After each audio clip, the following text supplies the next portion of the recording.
ki nifrəti çox sevirəm. Mühakimə etmək necə də asan. Nifrət götürmürəm, bağışlayırlar. Nifrətdən nifrətə yolum salsın. Mən sözümü sənə deyirəm ey şəxs.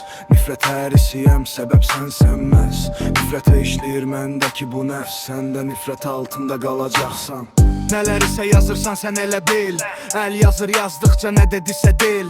Sən yazdıqca keçmişi edirsən nəqil. Nifrət qədər ağır söz tapmıyırsan. Yazma gözündəki nifrətli sözdən. Sən yazdıqca yaş axacaq gözündən. Əsər qalmaz yazdığının özündən. Yazını keçmişi korlayacaqsan. Nifrət içimdə yaşayır bilirəm. Düz etmədiyimi də dərk edirəm.